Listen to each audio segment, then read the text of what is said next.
เสื้อผ้าก็ไม่มีห้องเรียนก็ห้องหนึ่งเรียน2 ชั้น2 ชั้นแล้วก็เสื้อผ้าแล้วก็จะมีที่นี่มีแต่อากาศหนาวกับหนาวมากแล้วก็เด็กๆก็ไม่มีเสื้อผ้าใส่รองเท้าก็ไม่มีแล้วก็สมุดดินสอหนังสือขาดทุกอย่างสาธุนะคะครับสาธุเวลานี้เราก็ตามหลังครูบาหลวงท่านจะพาไปเยี่ยมชมความสำคัญของชาติของเชื้อชาติหรือเผ่าพันธุ์มนุษย์ที่นี่ก็เป็นโรงเรียนของดอย30เราจะไปพบกับเด็กๆแล้วก็คุณครูว่าเขาสอนอะไรกันบ้างเรียนอะไรกันบ้างเป็นอย่างไรเพื่อได้ไปบอกทางที่มีอยู่แล้วเกินอยู่แล้วมาแบ่งปันกัน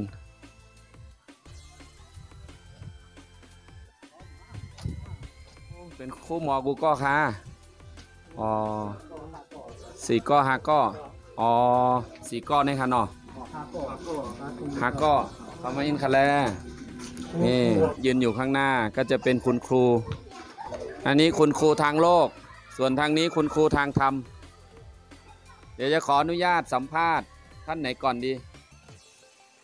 แนะนำตัวเองก่อนเนาะถ้าไม่พูดเยอะให้แนะนำตัวเองก่อนต้นไหนจะแนะนำตัวเองก่อนท่านผอ.นะสวัสดีครับเดี๋ยวท่านผอ.สุดท้ายนะใน4 ท่าน 5 ท่านเนี่ยก็จะมีครูผู้หญิงอยู่ท่านเดียวเนาะเดี๋ยวเรามาทางครูผู้หญิงนะครับ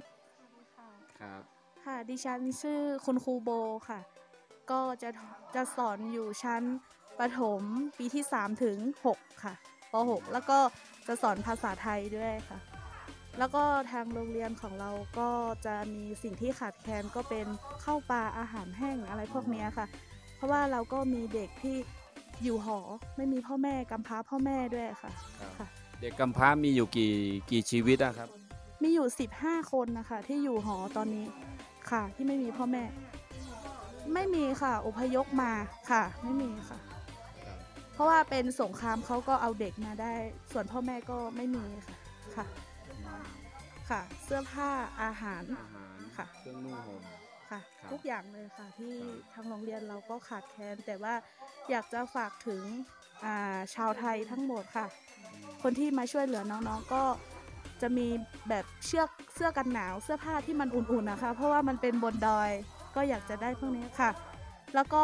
อาหารแบบว่าให้น้องเขาได้กินดีนิดหน่อยเพราะว่าน้องเขาก็ไม่ค่อยได้กินอะไรมากส่วนมากก็เด็กที่โตๆก็จะไปหาผักตามป่าตามเขาอะไรพวกนี้ค่ะต้องมาให้น้องๆกินแต่ถ้ามีพี่น้องอะไรมาก็มาแจกมาม่าบ้างอะไรบ้างก็ได้กินอยู่ค่ะถ้าเป็นมาม่าก็ถือว่าเป็นอาหารที่อร่อยที่สุดแล้วค่ะค่ะตอนนี้ก็น้องๆเขาก็ขาดแคลนอยู่ค่ะอย่างรอบนี้ท่านผอ.รอบนี้ก็จะมี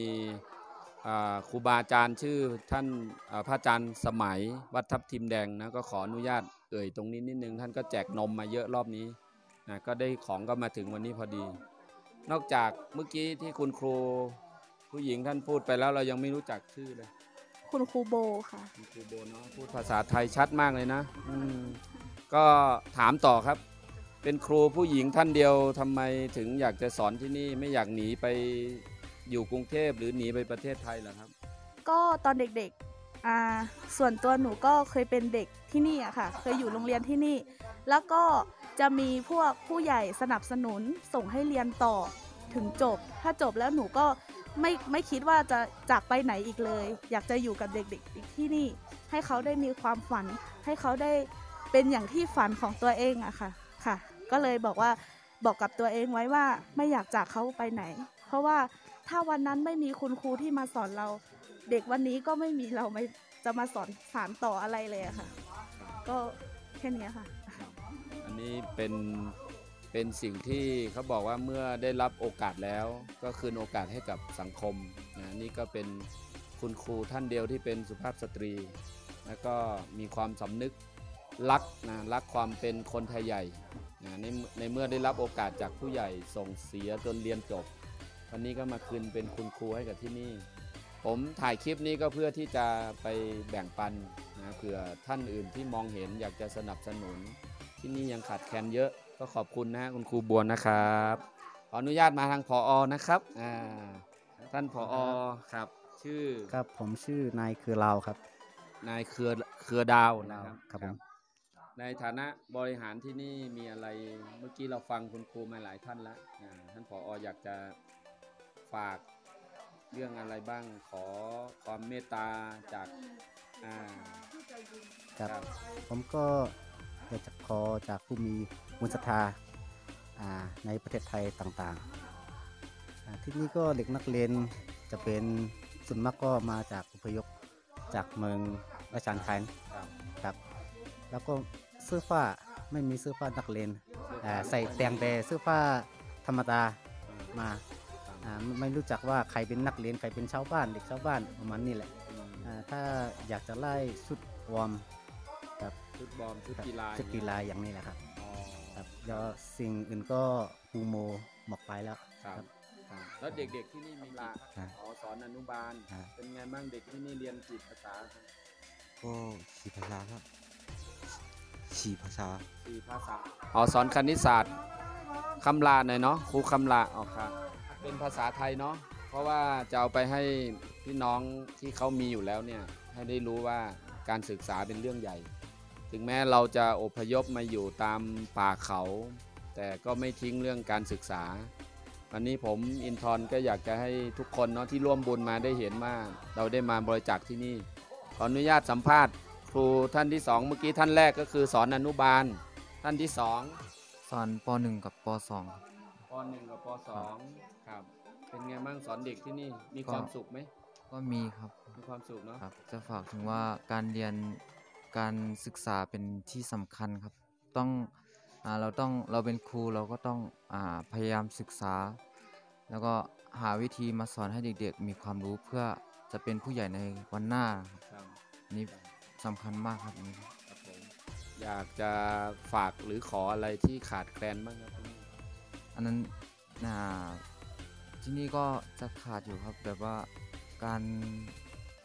ที่จะสอนให้หนังสือแบบว่าวิชามันก็อุปกรณ์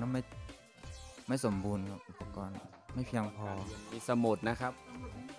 ดินสอปากกาอะไรครับแล้วก็วิชาที่เราจะสอนเราก็ต้องไปหาจากที่อื่นแบบว่าไม่ครบใช่ครับแผนกหรือสอนชั้นป .1 ถึงป .6 ครับป .1 ถึงป .6 ชื่อคำฟ้าครับคุณครูคำฟ้าตรงนี้ก็จะเป็นนะครับเขาเรียกสำนักงานนะเก็บรวบรวมนะครับห้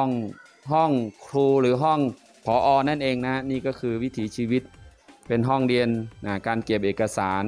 ที่นี่แน่นอนก็คือจะขาดในเรื่องตำราเรียนนะคุณครูก็จะต้องไปหาใน YouTube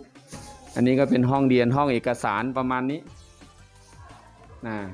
นี่ก็คือสมุดเปล่าแล้วก็นี่คือเป็นห้องเก็บเอกสารประมาณนี้เนี่ยครับก็จะเป็นห้องเรียนแบบนี้ก็จะใช้ปากกานะครับไว้บอร์ดเขียนเหมือนกันอันนี้ก็คือเป็นผังเป็นห้องเรียนป .6 แม่มานี่หน่อยมาดูเขาเรียกว่าระดับนี่ห้องครูนี่รายชื่อก็จะไล่ตามสเต็ปนี้อันนี้เป็นยังไงครับผอ.อันนี้ก็คือท่านผอ.ใช่ไหมครูใจเคอหลาวก็คือท่านผอ.อยู่นี่นี่ก็ไล่มานี่นักเรียนเนาะเนี่ยครับนักเรียนอันนี้ป .6 ครูบัวมีอะไรจะอธิบายไหมนี่ก็คือกิจกรรมภาษาไทยใหญ่ก็คือลองต้งหนึ่งการต้งหนึ่งลูกเฮนฮงเฮนจั่นเงา130คนนี้นักเรียนอยู่นี่นักเรียนเจอแล้วนักเรียนอยู่นี่ของหนูนี่เสื้อผ้าก็ไม่มีห้องเรียนก็ห้องหนึ่งเรียน2 ชั้น2 ชั้นแล้วก็เสื้อผ้าแล้วก็จะมีที่นี่มีแต่อากาศหนาวกับหนาวมากแล้วก็เด็กๆก็ไม่มีเสื้อผ้าใส่รองเท้าก็ไม่มีแล้วก็สมุดดินสอหนังสือขาดทุกอย่างสาธุนะคะครับสาธุช่วยน้องๆด้วยค่ะ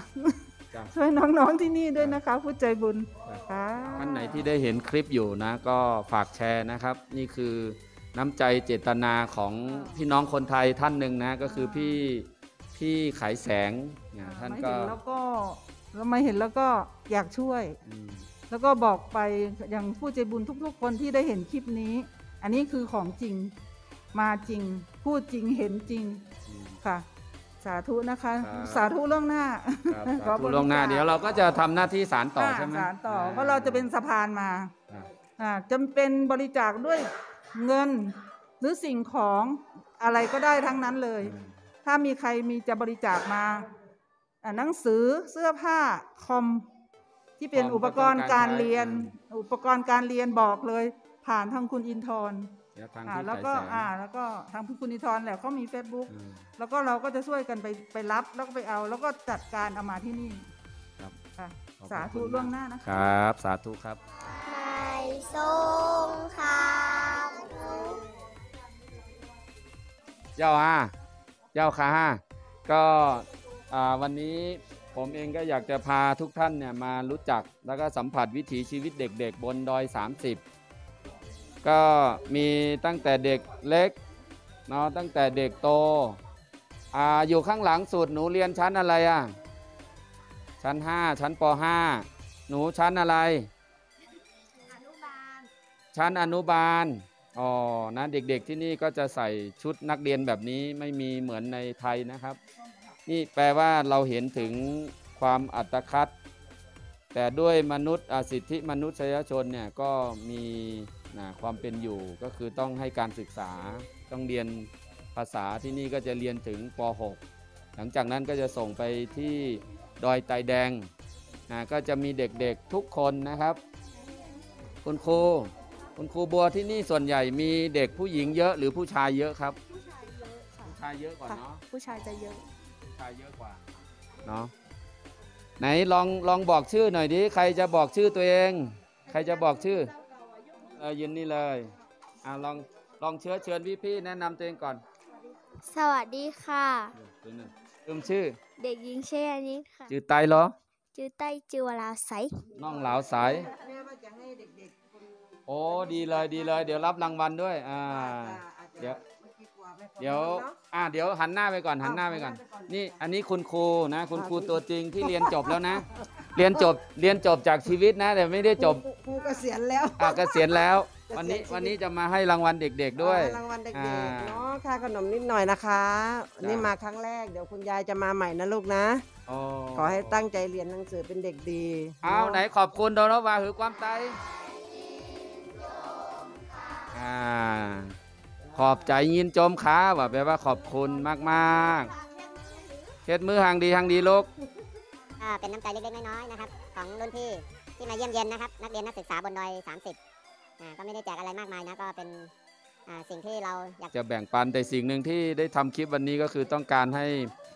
พี่ๆหรือคุณครูนะที่มีอุปกรณ์การเรียนหรือมีสิ่งของที่จะมาแจกช่วยเหลือก็ยินดีโดยผมและก็ครูบาหลวงเนี่ยก็จะเป็นหลักที่จะนำมาแจกจ่ายวันนี้ครั้งนี้ก็ได้นำอาหารนะครับเช่นข้าวสารจากหลวงปู่มาอินทศิริและพี่ๆนะร่วมกันทำมาแล้วก็มีอาหารแห้งมีนมนะครับจากท่านพระอาจารย์สมัยแล้วก็เสื้อผ้าที่นี่เขาต้องการเสื้อผ้าแบบกันหนาวนะครับไม่มีหน้าร้อนมีแต่หน้าที่เย็นสบายตลอดนะก็ฝากได้นะครับผมอินทร์นะครับก็ยินดีนะที่จะประสานโอเคดังๆค่ะเสร็จแล้วขอบคุณดังๆหัวหน้าห้องปันป้อนให้พรหน่อยให้พรแบบภาษาไทยใหญ่1 2 3สัพพะละกามินาสาธุลองลาเป็นความใจอินค่ะลีลีกาเอาค่ะชื่อข้าก็คือเราครับเนาะเป็นผู้กองโรงเรียนที่ไหนค่ะเอาค่ะเตี้ยวกับไรสวนในก็เดี๋ยวมีโรงเรียนผักต่อถึงจันทกเอาค่ะไปปึงสวนเขาค่ะก็เดี๋ยวมีไว้633นั่นขนาดเนาะ